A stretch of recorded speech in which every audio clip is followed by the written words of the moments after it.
It's brought to you by allaboutmkim.org, the MKIM's knowledge base.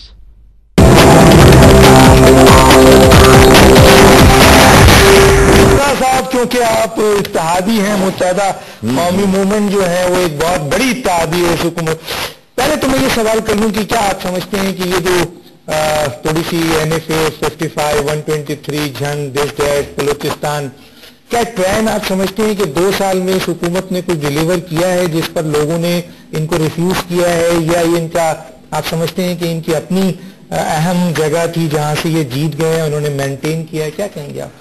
Anish भाई, जो by elections होते हैं उसमें एक फायदा ये होता है खासतौर पे हुक्मरान जमात को या बासर जमात को कि अपनी पूरी कुव्वत वो एक सीट पे लगा सकती है कैंपेन के लिए, और फिर उस कैंपेन के लिए एक जगह नहीं लगा पाए, मानसेरा में वहां हार गए, बाकी जगहों पे फिर उन्होंने अपनी पूरी कुव्वत लगाई, पूरी कुव्वत से कैंपेन की, तो पूरे सूबे की कुव्वत आप एक जगह लगाएंगे तो लाजमी रिजल्ट तो आना चाहिए।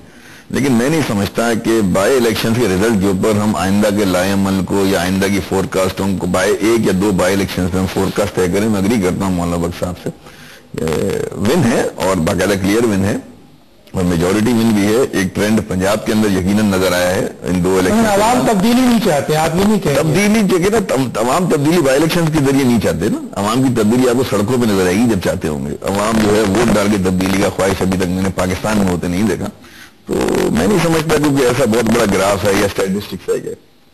आप इत्तेहादी हैं, आप साथ रहे हैं, बहुत सारे इश्यूज पे आपने पीपुल्स पार्टी से इख्तलाफात भी रखे हैं, लेकिन इसके बावजूद आप इत्तेहाद में आगे इस पे बात करूंगा।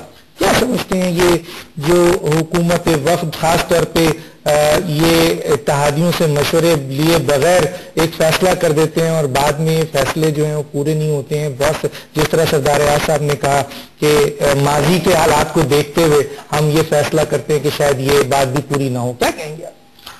ये शिकायत तो रही है, और लेकिन साथ ही साथ हमें एक बात को जरूर ध्यान में रखना चाहिए जो हम अक्सर कन्वीनियंटली जो है वो गुफ्तगू के दौरान हमारे तकाबली जायजों में भूल जाते हैं।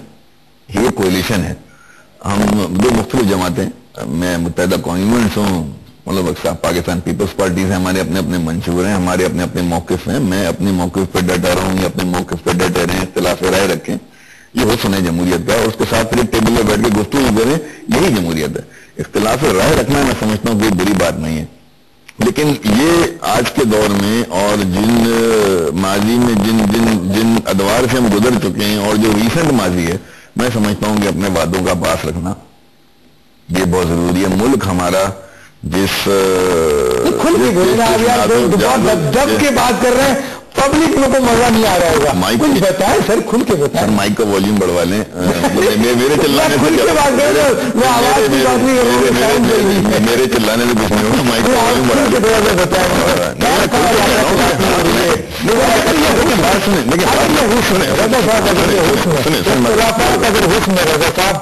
तो एतमाद भी तो हुस्न है ना। देखिए, ये बराए मेहरबानी इस बात को बड़ा क्लियरिटी के साथ अपने जहन में हम सबको समझाएं कि हमारा मर्जर नहीं हुआ है।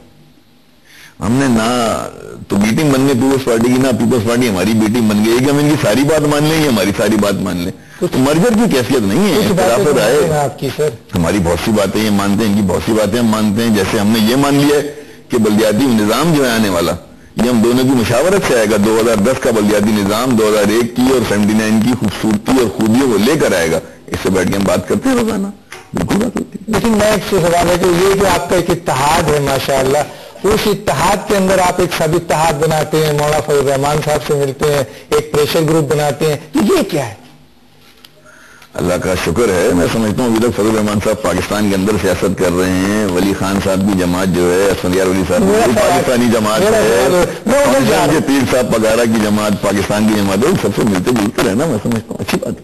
दोनों को किस तरह कंपेयर करेंगे? उस दौर में भी आप थे हुकूमत में, इस दौर में भी आप हुकूमत में।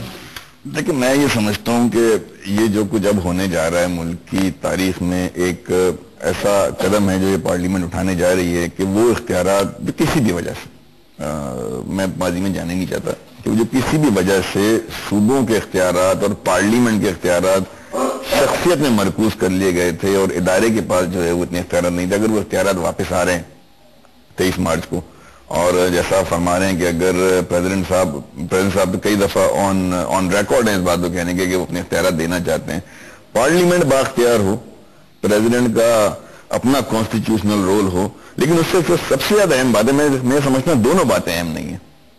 جو کانسٹیٹیوشنل امینڈمنٹ کا جو کام ہو رہا ہے اس میں سب سے اہم بات جو ہے پروونشل اٹانومی کی ہے. اگر صوبے خود مختار ہو جائیں، اگر صوبوں کے پاس اختیار آ جائے اور صوبے اپنی ریسورسز کے مالک ہو جائے، تو میں سمجھتا ہوں کہ ملک میں جو بہت سارا فساد ہے اس وقت، جو ریسورسز کا جھگڑا ہے، جو فنڈز کے اندر جو ہمارا پرابلمز ہو جاتی ہیں وہ ختم ہو جائیں گی. لیکن ساتھ ساتھ ہمیں یہ بھی سوچنا ہوگا کہ جب ہم صوبائی خود مختاری کی بات کرتے ہیں تو اس وقت آئین کے آرٹیکل 32 اور 140A کو بھی دیکھیں. ہماری کانسٹیٹیوشن امینڈمنٹ کمیٹی جو ہے ان دو آئین کے آرٹیکلز کو بھی دیکھے کہ جب صوبے خود مختار ہوں تو ایسا نہ ہو کہ پھر وہ یہ خود مختاری مزید آگے مقامی حکومت تک ٹرانسفر کرنے میں جو ہے کوتاہی کریں. تو یہ آج اگر فیصلہ ہونے ہی جا رہا ہے، اگر 62 سال بعد 62 سال کی غلطیوں کو پارلیمنٹ نے اگر سدھارنے کا سوچ ہی لیا ہے تو میں سمجھتا ہوں مکمل طور پہ ہونا چاہیے، اور اختیارات صدر سے پارلیمنٹ سے صوبائی اسمبلی اور صوبائی اسمبلی سے مقامی حکومت. میں اس میں ایک بہت اہم کوشچن پوچھنا چاہوں گا کہ اگر آپ ماضی 62 سال کا عرصہ اٹھا کے دیکھیں تو اس ملک میں صدارتی نظام بھی رہا اور پارلیمانی نظام بھی رہا، وزیر اعظم بھی بہت مضبوط رہے، صدر بھی بہت مضبوط رہے، لیکن ناکام رہا. اب میں آپ سے جو آپ کہہ رہے ہیں کہ جی یہ ٹرانسفر ہو جائے گا اور پارلیمنٹ کو اختیارات ہو جائے گا، پارلیمنٹ میں عوام کے نمائندے کہاں بیٹھے ہیں سر؟ آپ پارلیمنٹ کو طاقت دیں گے تو کیا پارلیمنٹ کو پہلے طاقت نہیں دی گئی تھی؟ کیا ہوا تھا؟ سر میں تو ادارے کی بات کر رہا ہوں، میں نے انفرادی بات نہیں کی. میں کہہ رہا ہوں کہ آج اگر پارلیمنٹ مضبوط ہو جاتی ہے اور افراد کمزور رہ جاتے ہیں اس کے، تو کل جو منتخب ہوگے اس پارلیمنٹ میں آئیں گے ان کے پاس وہ طاقت ہوگی. طاقت کا ہونا جو ہے وہ کامیابی کی دلیل نہیں ہوتی. طاقت کا استعمال، طاقت کا وہ وزیر اعظم جو بہت طاقتور تھا، 2 وزیر اعظم ایسے گزرے ہیں، ایک میاں نواز شریف صاحب کا دور ہے، ایک ذوالفقار علی بھٹو صاحب کا دور ہے.